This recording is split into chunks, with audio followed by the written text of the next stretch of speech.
Ang Mars ay isang nakakamanghang mundo. Dahil ito ay may proximity sa araw na nahahawig sa Earth, ang posibilidad na may buhay sa mundong ito ay ang isa sa pinakamalaking interes ng mga astrobiologist. Noon pang 1800s, nagsimula na ang scientific community na pag-aralan ng maigi ang mundong ito upang humanap ng ebidensya ng buhay. Ngayon mga ka-LE, noong 1854, si William Quigwell ng Trinity College sa Cambridge ay naglabas ng teorya na ang mundo ng Mars ay minsan ang nagkaroon ng karagatan, kontinente at life forms tulad ng sa Earth. At nagulat naman ang lahat sa teoryang inilabas ni Giovanni Schiaparelli noong 1877. Habang kanyang minamapa ang planet Mars, di umano, kanyang nadiskubre ang mga sinaunang kanal na iniwan ng mga Martians. Halina talakayin natin ang planetang Mars mga ka-LE at silipin natin ang ating mga natuklasan sa mundong ito at pag-usapan na rin natin ang plano ng sangkatauhan na manirahan sa mundong ito. Matuto at maliw. Mag-subscribe sa Learning Express 101 dahil dito marami kang mapupulot na kaalaman.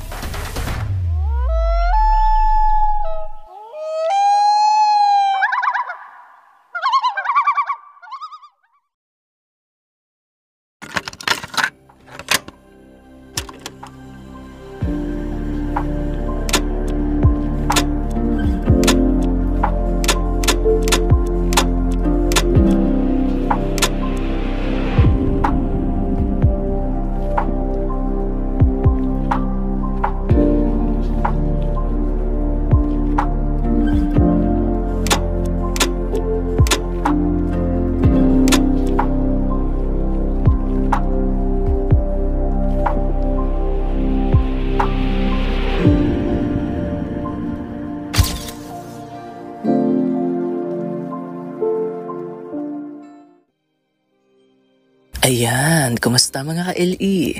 At welcome sa ating channel, ang Learning Express 101. Kung bago pa lang kayo sa channel na ito, huwag niyong kalimutang mag-subscribe at i-hit ang notification bell para maging updated kayo sa ating mga bagong uploads. Huwag niyo rin kalimutang i-like at i-share ang video na ito sa mga tropa niyo para marami pang makasali sa ating talakayan. Kung gusto niyong ma-feature sa ating susunod na podcast episode, mag-iwan lang kayo ng comment sa video na ito. Ngayon mga ka-LE, sa video na ito, tatalakayin natin ngayon ang ating kapit mundo, ang planet Mars. Ano ba ang mga bagay na atin ang natuklasan sa planetang ito?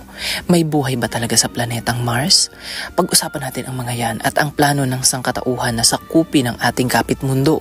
Naku mga ka-LE, kumuha na kayo ng turon at kape. Umupo at mag-relax dahil aalamin na natin ang nag-iisang pulang mundo.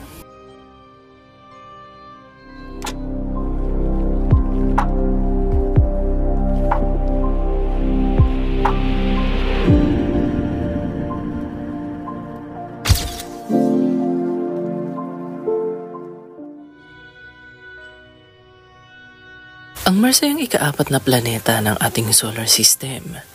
Ang pangalan ng mundong ito ay hiniram sa pangalan ng Romanong Diyos ng digmaan. Pero mas kilala ang mundong ito bilang The Red Planet o Pulang Planeta dahil nahahawig sa kulay ng dugo ang tingkad ng mundong ito. Ngayon mga ka-LE, lingid sa kaalaman ng marami, ang planetang ito ay inoobserbahan na ng mga sinaunang kultura bago pa man natin maimbento ang telescope. Tinatayang noon pang 6,000 years ago, inoobserbahan na ng mga Sumerians ang mundong ito. Tinatawag pa nga nila itong Nergal mula sa pangalan ng Sumerian God of War. At ang ilan sa pinakamaagang Mesopotamian texts ay nagsasabi na ang ilang Mesopotamian cultures ay tinatawag ang mundong ito bilang bituin ng paghuhukom. Ngayon mga ka-LE, ang idea na ang Mars ay isang manlalakbay sa langit ay matatagpuan din sa mga ancient Egyptian records. Tinatayang noong pang 3,560 years ago, kalkulado na ng mga Egyptian astronomers ang retrograde motion ng mundong ito.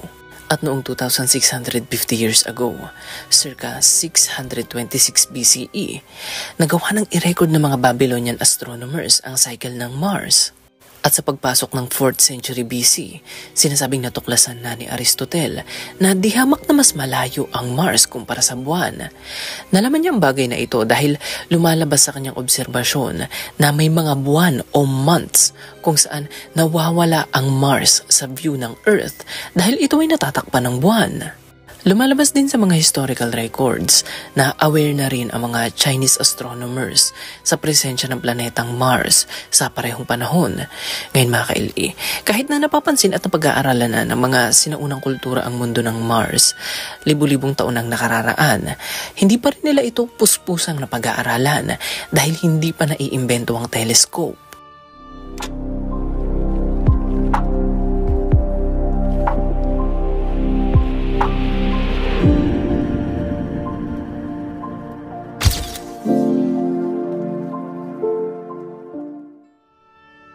Ang kauna-unahang telescopic observation na ginawa natin sa Mars ay nangyari nito lamang 1610 at yan ay ginawa ng Italian astronomer na si Galileo Galilei. Ang Mars ay isang interesanteng planeta para sa ating mga tao. Ito ay dahil meron tayong long-term goal na masakop ang mundong ito. Ngayon mga ka-LE, kahit na ang Mars ay halos kalahati lamang ng laki ng planet Earth, sa diameter nitong 6,779 kilometers, ang Mars ay espesyal pa rin sa sarili nitong paraan. Nagtataglay ito ng dalawang maliliit na buwan, ang Phobos at Deimos. Nadiskubre ito ng American astronomer na si Asaph Hall noong August 1877. Ngayon mga ka-LE, konting trivia na muna tayo. Ang pangalan ng dalawang buwang ito ay nagmula rin sa pangalan ng mga Greek gods. Ang Phobos, ang mas malaking buwan, ay nangangahulugang fear o panic. Hindi ito naiiba sa kahulugan ng salitang phobia na alam natin ngayon. At ang maliit na buwan naman, ang Deimos, ay nangangahulugang terror. Ngayon mga ka-LE, lumalabas din sa mga pag-aaral na ang Mars ay halos kasing edad lamang ng planet Earth.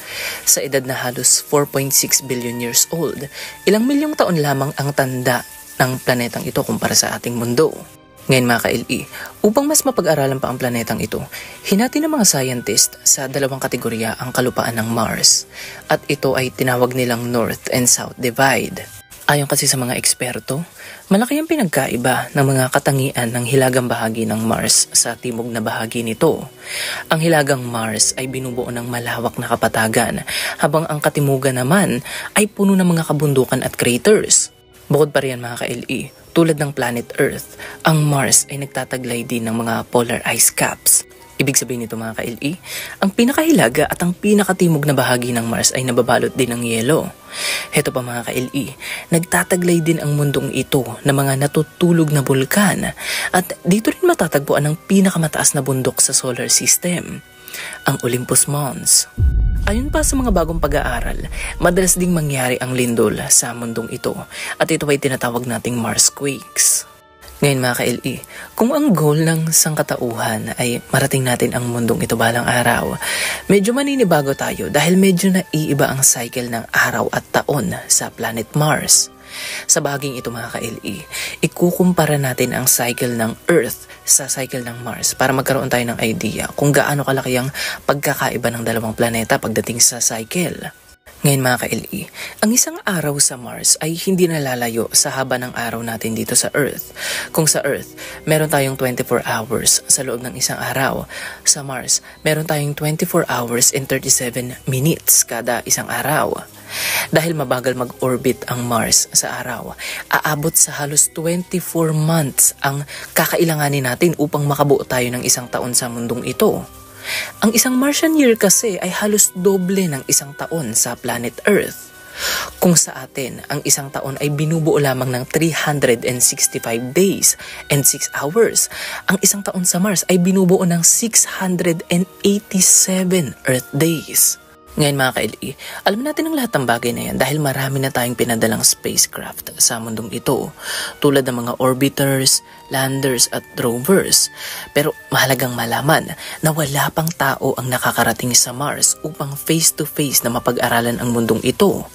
Ang lahat ng alam natin tungkol sa Mars ay mula sa ating mga telescopic observation dito sa Earth at sa mga spacecraft na ating pinadala sa mundong ito na nangangalap ng surface, climate at geological data sa Mars. Ngayon mga ka-LE, ang pagsisimula ng space race noong 1955 ang nagbigay daan upang mangyari ang Mars exploration. Ito yung mga panahon kung kailan nag-uunahan ang mga bansang Soviet Union at United States na makarating sa kalawakan. Noong 1960s pa tayo nagsimulang magpadala ng mga spacecraft sa planet Mars mga ka-LE. Ang pinakaunang spacecraft na pinadala natin sa Mars ay ang Sputnik 24 na inilaunch ng Soviet Space Program noong 1962. Sa kasamaang palad nga lang mga ka-LE, ito ay unsuccessful mission. Sinundan niya ng Mariner 4 na nilaunch naman ng NASA noong July 1965, ang kauna-unahang successful flyby mission sa planet Mars.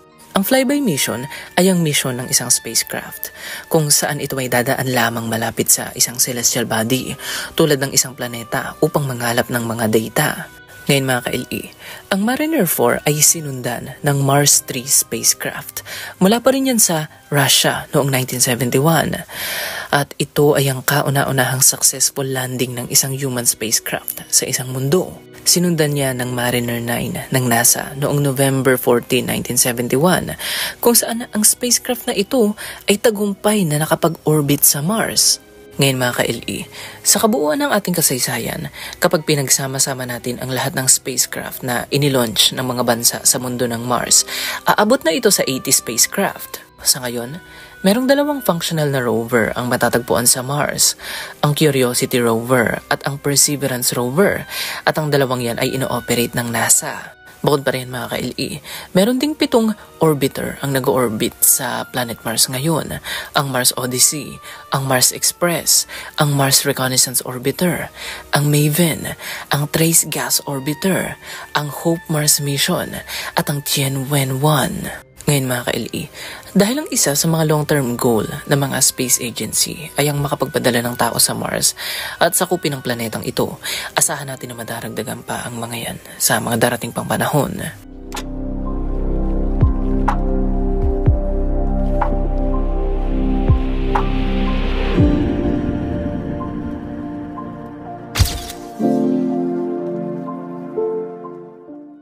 Ngayon mga ka-LE, ang geological history na siguro ng Mars ay ang isa sa pinaka-interesanting bagay na nadiskubre ng sangkatauhan sa mundong ito.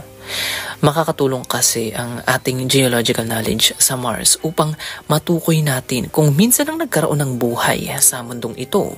Makulay ang kasaysayan ng planet Mars at may mga indikasyon na nagsasabi na ang kondisyon ng mundong ito ilang bilyong taon ang nakararaan ay hindi nalalayo sa kondisyon ng Earth ngayon. Ngayon mga ka-LE, maraming indikasyon ang nagsasabi na friendly sa buhay ang mundong ito ilang bilyong taon na ang nakararaan. Lumalabas kasi sa mga pag-aaral na ang Mars ay minsan ang nagtaglay ng katamtamang klima, mga karagatan at umaagos na tubig. Mga bagay na maaaring magbigay daan upang magsimula ang buhay. Posibleng makatulong din ang mga tuklas na ito upang maresolba natin ang misteryo ng pinagmula ng buhay sa planet Earth. Ngayon mga ka-LE, hindi masyadong aktibo ang plate tectonics ng planet Mars. Ibig sabihin nito, hindi rito madalas mangyari ang tinatawag nating continental drift. Ibig sabihin nito mga ka-LE, ang karamihan sa mga kontinente at lupain ng Mars na nakikita natin ngayon ay hindi pa nare-recycle o hindi pa nagagalaw ng ilang bilyong taon. Hindi ito kagaya dito sa planet Earth dahil ang ating mga kontinente ay gumagalaw at nagbabago ng posisyon sa loob ng mahabang panahon. Ang halimbawa nito mga ka-LE ay ang supercontinent na Pangaea. Noong approximately 335 million years ago, ang mga kontinente ng mundo ay ibang-iba sa nakikita natin ngayon. Dahil ang mga kontinente noon tulad ng Gondwana, Euramerica at Siberia ay magkakadikit. Binubuo nila ang supercontinent ng Pangaea. Ngayon mga ka-LE, pinaniniwala ang nagsimulang mangyari ang continental drift o yung pagbabago ng posisyon ng mga kontinente noong nagsimulang pumasok ang Jurassic period noong 200 million years ago. Ang mga kontinente ay dahan-dahang humiwalay sa isa't isa at ang anyo ng ating mga kontinente ngayon ay ang resulta ng bilyong taong prosesong ito. Ngayon mga ka-LE, nangyayari pa rin ang prosesong ito hanggang ngayon. Sa ating panahon, dahan-dahan pa rin gumagalaw at nagbabago ng posisyon ang mga kontinente. Hindi nga lang natin ito napapansin dahil sobrang bagal mangyari ng prosesong ito. Para ma-imagine natin kung gaano kabagal ang prosesong ito mga ka-LE, pwede nating ikumpara ang paggalaw ng mga kontinente sa bilis ng paghaba ng ating mga kuko. Ngayon mga ka-LE, mabalik tayo. Ang ganitong klaseng geological activity ay hindi nangyari sa Mars. Lumalabas pa nga sa mga pag-aaral na aabot sa 66% o mga 2/3 na mga lupain sa Mars ay may edad na 3.5 billion years old. Ibig sabihin nito mga ka-LE, hindi ni-recycle ng Mars ang karamihan sa kanyang mga kontinente. Kaya kung meron mang buhay sa Mars noong unang panahon, dahil ito ay nagtataglay ng environment na friendly sa buhay, maaari nating pag-aralan ang geological record ng mundong ito dahil dito tayo maaaring makakita ng mga ebidensya ng ancient life tulad ng fossils o hindi naman kaya mga organic compounds. Ganito rin ang kaso kung minsan ang nagkaroon ng sibilisasyon sa Mars bago magkaroon dito sa Earth. Makikita natin sa geological records ang mga palatandaan na kanilang iniwan tulad ng mga istruktura at palatandaan ng artificial climate change. Ngayon mga ka-LE, speaking of civilization, may paniniwala ang mga tao noong 19th century na minsan ang nag-exist ang isang Martian civilization. At isa ang Martian canals sa sinasabing palatandaan ng sinaunang sibilisasyong ito. Noong 1800s, habang minamapa ng Italian astronomer na si Giovanni Schiaparelli ang lupain ng Mars, di umano, nadiskubre niya ang mga pinaniniwalaang canals na ginawa ng mga sinaunang Martians. Ito ay bunsod ng mga tuwid na linyang lumitaw sa mapa na kanyang nilikha. Ang ideyang ito ang bumuhay sa imahinasyon ng mga tao noon. Maraming nag-espekula na ang mga canals na ito ay ang irrigation system na ginawa ng mga ancient Martians. At ito di umano ang ebidensya na ating inaantay na hindi lang buhay ang nanirahan sa Mars noon, kundi sibilisasyon ng matatalinong Martians. Ngayon mga ka-LE, merong problema ang mga Martian canals na ito. Dahil noong naimbento na ang mas magagandang telescope noong 1900s, muling sinilip ng mga astronomers ang lokasyon kung saan sinasabing nakita ni Schiaparelli ang mga kanal ng Mars. At hindi nila nakita yung mga kanal na inilalarawan ng Italian astronomer. Ang nakita lamang nila ay ang mga lambak na posibleng dinadaanan ng tubig noon. Wala silang nakitang mga artificial na kanal na sinasabing irrigation system na itinayo ng mga Martians noon. Dahil sa mga modern high-resolution mapping technology na mga spacecraft na ating pinadala sa Mars, nagkakasundo na ang mga astronomers na ang mga kanal na inireport ni Schiaparelli noong 1877 ay bunga lamang ng optical illusion. Ngayon mga ka-LE, mahalagang malaman na sa ngayon, hindi naman umaasa ang mga scientists na makakahanap tayo ng buhay sa Mars. Ang kanilang hinahanap ay ang mga palatandaan na minsan ang nagkaroon ng buhay sa mundong ito at kung pwede ba itong maging friendly sa buhay pagdating ng panahon. At sa ngayon, wala pa rin tayong nadidiskubring matibay na ebidensyang magsasabi sa atin na minsan ang nagkaroon ng buhay ang mundong ito. Oo, maraming ang katibayan ang nagsasabi na noong billions of years ago, may mga karagatan, ilog at lawa sa Mars, pero hindi ito indikasyon ng pagkakaroon nito ng buhay. Ang mga kondisyong ito ay naaangkop upang magsimula ang buhay, pero hindi ito nangangahulugan na nagkaroon na ng buhay sa mundong ito. Ngayon mga ka-LE, kung hindi naman pala umaasa ang mga scientist na makahanap tayo ng buhay sa Mars, bakit pa natin pinag-aaralan ang kasaysayan ng mundong ito? Ang pag-aaral ng kasaysayan ng Mars ay mahalaga upang maunawaan natin ang planetary evolution ng mundong ito at ang potensyal ng pagkakaroon nito ng buhay. Sa pamamagitan ng pag-aaral sa geological records ng Mars, makakuha ang mga scientist ng mga insights tungkol sa mga proseso na nangyayari sa mundong ito. Bukod pa riyan, ang ating paghahanap sa ebidensya ng kasalukuyan o nakaraang buhay sa Mars ay makakatulong sa atin na maunawaan ang pinagmula ng buhay sa planet Earth at sa iba pang bahagi ng universe. Ganito kasi yun mga ka-LE, sa tuwing pinag-aaralan natin ang ating mga kapitbahay na terrestrial planet tulad ng Venus at Mars, posibleng pinagmamasdan na natin ang nakaraan o hindi naman kaya ang hinaharap ng planet Earth. Lumalabas kasi sa mga pananaliksik na ang ilan sa mga terrestrial planet na ito ay minsan ang nagkaroon ng kondisyon na nahahawig sa ating tahanan ngayon. At syempre, mahalaga rin ang mga pag-aaral na ito sa ating pagbuo ng mga advanced technology at spacecraft upang marating ng tao ang mundo ng Mars. Ngayon mga ka-LE, dahil nabanggit na rin natin ang subject na yan, pag-usapan na natin ngayon ang Future Mars Project ng sangkatauhan.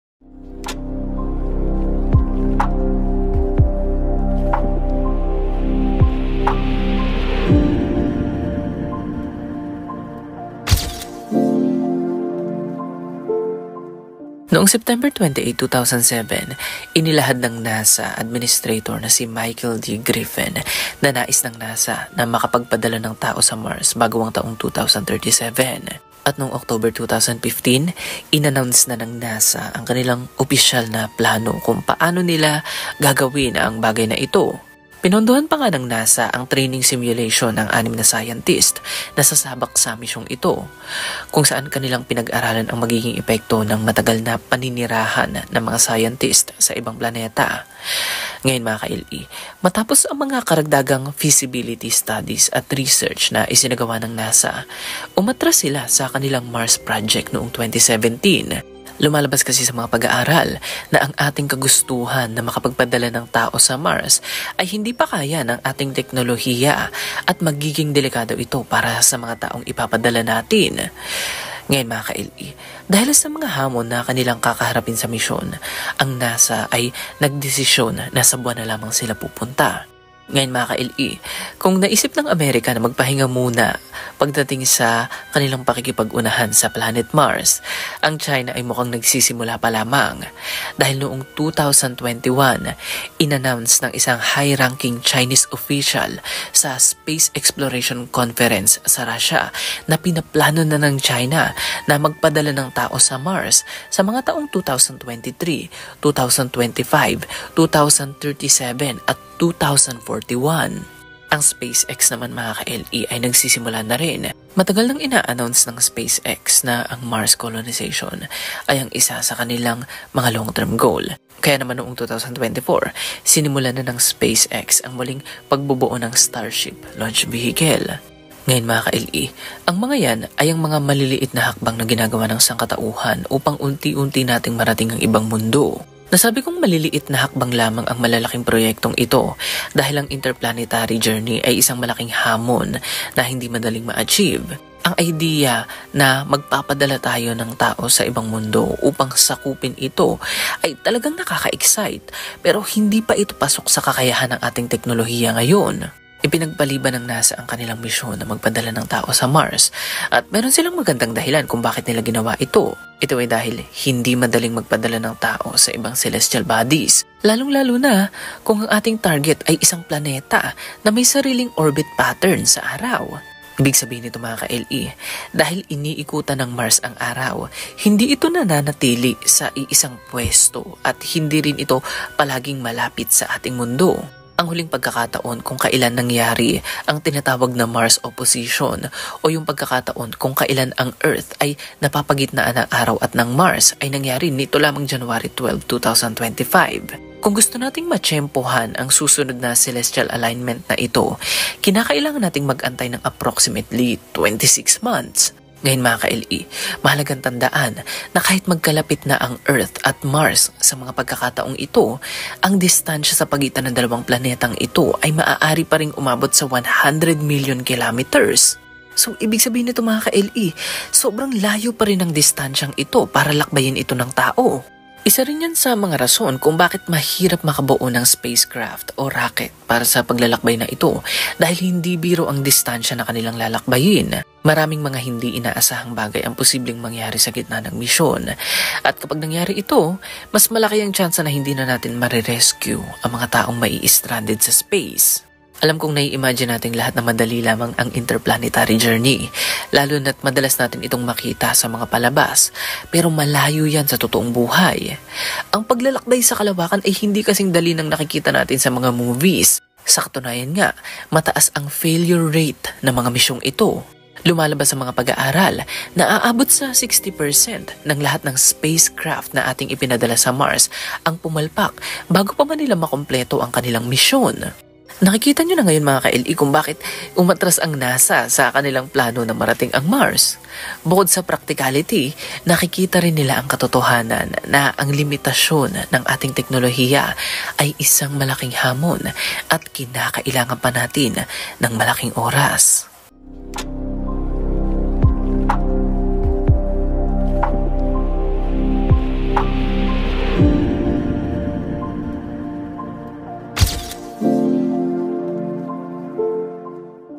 Ngayon mga ka-LE, bukod sa mga problema ng technological limitations at hirap ng interplanetary journey sa Mars, alam nyo ba na magiging malaking hamon din ang pananatili at paninirahan sa mundong ito?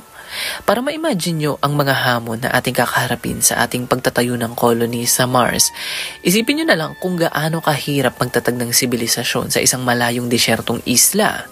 Sa isang desyertong isla, wala tayong mapagkukuhaan ng mga materyales tulad ng bakal, kahoy at simento.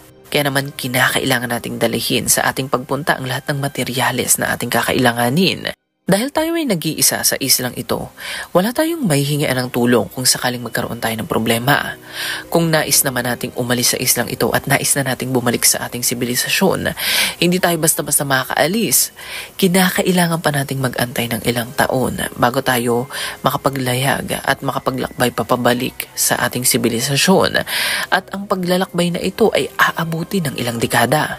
Parang ganyan ang larawan na ating ginuguhit mga ka-LE. Kaso nga lang, planeta ang ating pinag-uusapan at milyong-milyong kilometro ang layo nito sa ating mundo. Ngayon mga ka-LE, ang pananakop sa Mars ay mangangailangan ng manpower. Ibig sabihin nito, kinakailangan natin mag-transport ng milyong-milyong katao na magtutulong-tulong upang makapagtatag ng human settlement sa Mars. Ang resupplying mission ay paniguradong magiging magastos at mahirap. Kaya kinakailangan natin itong gawin ng isang bagsakan dahil ang ating mga Mars colonizers ay kinakailangan manatili ng permanente sa Mars. Ibig sabihin nito mga ka-LE, ang spaceship na ating gagamitin ay kinakailangan maging sobrang laki at self-sufficient. Yung klase ng spaceship na maikukumpara natin sa isang city na may sariling mga factories at farming facility. Kasing laki ng isang megacity ang ship na ito dahil hindi lang mga tao ang kinakailangan nitong isakay. Kinakailangan din itong isakay at ikarga ang mga gasolina at iba pang supplies. Ngayon mga ka-LE, heto nang hindi madalas maunawaan ng maraming tao. Ang colonization ng Mars ay hindi nagtatapos sa paglapag natin sa mundong ito. Kung matagumpay na makalapag ang ating mga colonizer sa Mars, ano naman kaya ang mga hamon na kanilang kakaharapin? Una, kinakailangan nilang mag-adapt sa panibago at delikadong mundo. Yung part na delikado mga ka-LE ay hindi biro. Dahil hindi tayo nag-evolve sa Mars, ang environment ng mundong ito ay paniguradong makakasama sa ating species. Hindi kasi taglay ng Mars ang mga proteksyong ibinibigay ng planet Earth sa mga organismong naninirahan dito. Halimbawa na lang mga ka-LE, ang surface ng mundong ito ay delikado para sa ating species at iba pang life forms dahil sa mataas na level ng cosmic radiation. At ang cosmic radiation na ito ay paniguradong magbibigay ng hindi magandang side effects sa ating katawan. Isa pa, mababa ang air pressure at oxygen level sa Mars. Ibig sabihin nito mga ka-LE, hindi breathable ang hangin sa mundong ito. Hindi lang yan mga ka-LE, magiging problema rin ang mga alikabok sa lupain ng Mars. Gaya nga ng sabi ko kanina, ang planetang ito ay isang higanting disyerto at nagkalat ang mga pinong alikabok sa lahat ng dako ng mundong ito.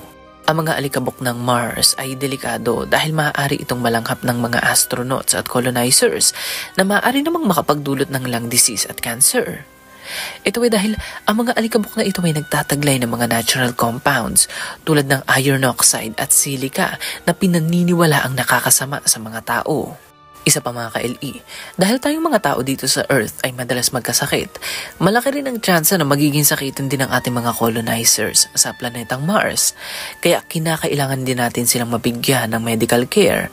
Ibig sabihin nito mga ka-LE, kinakailangan nating idagdag sa kanilang spaceship ang pinakasophisticadong medical facilities at kinakailangan din nating magsama ng mga medical expert. Ngayon mga ka-LE, ang magiging food supply ng ating mga colonizers ay magiging hamon din. Hindi naman pwedeng puro instant noodles at microwavable foods lang ang kakainin ng ating mga Martian crew. Dahil sinasakop nilang isang planeta, kinakailangan nilang kumain ng mga pagkaing nakakalusog upang sila ay magkaroon ng lakas na gawin ang mga ito. Ngayon mga ka-LE, hindi tayo pwedeng magtayo ng mga sakahan natin sa Martian soil, lalo na kung ang mga halaman na ating itatanim ay nagmula at nag-evolve sa Earth.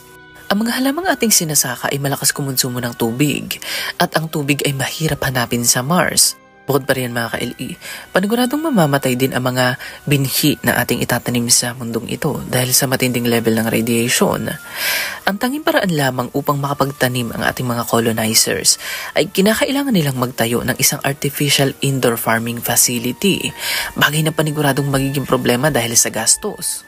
Magiging malaking problema rin ang water supply dahil ang Mars ay isang desyerto. Wala tayong aasahang ulan at umaagos na ilog sa mga lupain nito. Oo, may mga tubig nga sa Mars pero ang karamihan sa mga ito ay nakatago sa ilalim ng lupa habang ang iba naman ay nananatiling nagyayelo sa North and South Pole. Ngayon mga ka-LE, malaking hamon ito dahil tayong mga tao ay hindi tatagal kung wala tayong maayos na supply ng maiinom na tubig. Kaya kinakailangan ng ating mga colonizers ang isang dambuhalang water filtration and processing system kung saan kanilang i-recycle ang mga tubig na kanilang kinuha mula sa Earth. Hindi rin pwedeng masira o magloko ang processing system na ito dahil konting problema lang, maaaring mamatay ang ating mga colonizers sa pagkalason at dehydration. Speaking of sirang equipment mga ka-LE, heto na ang isa pang problema. Ang mga dust at sandstorm sa Mars ay paniguradong makakasira sa mga equipment ng ating Martian crew. Kagaya na lang ng mga nangyayari sa ating mga infrastructure tuwing nagkakaroon tayo ng natural disaster dito sa planet Earth. Ngayon mga ka-LE, ang isa pa sa pinakamalaking hamon na ating kakaharapin sa misyong ito ay ang psychological challenges na pagdadaanan ng ating mga colonizers. Oo, darating nga tayo sa panahon na magiging handa ang ating teknolohiya sa colonization na ito, pero hindi tayo sigurado kung magiging handa rin ba ang psychology ng mga tao sa panahong iyon. Ang ating mga physical at engineering challenges ay madali lamang masolusyonan dahil ito ay nagtataglay ng predictability. Ang psychological challenge naman sa kabilang banda ay ibang-iba sa problemang ito dahil ang isip ng tao ay nagtataglay ng pambihirang complexity. Ang hamon sa human psyche ay ang magiging pinakamalaking hamon na kakaharapin natin sa misyong ito dahil ang psychological challenges ng tao ay invisible at unpredictable. Dokumentado sa mga pag-aaral na ang space travel at human isolation ay mayroong negative long-term effect sa mental health ng tao. At ang ating mga astronauts at colonizers ay may malaking tsansa na makapag-develop ng depression, anxiety at cognitive decline habang kanilang ginagawa ang kanilang misyon.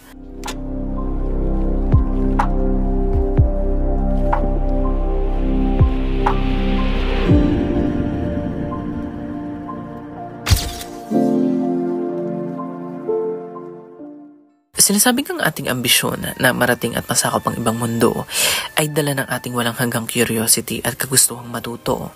Pero mga ka-LE, hindi ito ang buong katotohanan.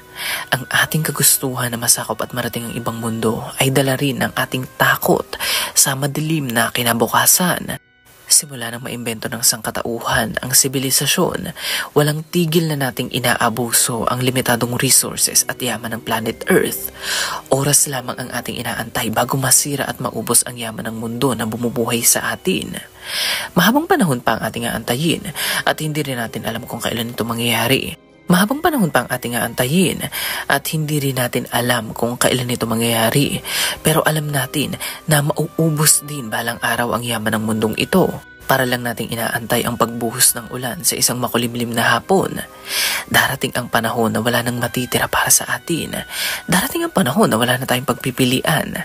Balang araw, ang ating mga minero at magsasaka ay magmimina at magsasaka sa ibang mundo at mga bato ng kalawakan upang masuplayan ang ating walang hanggang pangangailangan sa enerhiya at pagkain. Ngayon mga ka-LE, ang ambisyong ito ay plano pa lamang, pero nararamdaman na natin na unti-unti na tayong gumagawa ng mga hakbang upang matupad ang planong ito. Mahalagang malaman na posible itong mangyari, pero hindi ito magiging madali. Ang ating paglalakbay sa Mars ay ang magiging simula ng ating pagtatangka na palawakin pa ang walang hanggang potensyal ng sangkatauhan. At ayan ang ating talakayan tungkol sa ating kapitmundo, ang planet Mars, na posibleng maging future na tahanan natin. Ngayon mga ka-LE, anong masasabi nyo sa topic natin ito? Naku mga ka-LE, i-comment nyo na yun sa baba at babasahin natin isa-isa ang mga yan ha. Kung hindi pa kayo nakasubscribe sa ating podcast channel, mag-subscribe na kayo mga ka-LE dahil dyan ko shoutout ang inyong mga comments. At dyan din tayo nagsasagawa ng Q&A. And as usual mga ka-LE, huwag niyo rin kalimutang bisitahin ang ating TikTok at Facebook page. Ang link sa mga yan ay makikita rin sa ating description. Gaya ng lagi kong sinasabi, maraming salamat sa pagsama sa amin ngayong Sabado ba. Kita-kits sa susunod nating video dahil marami pa tayong interesanting bagay na pag-uusapan. Kaya huwag kayong mawala mga ka-LE. Sana nagising namin ang isip nyo. Walang bibitiw, kapit lang. Hanggang sa muli mga ka-LE. Salamat!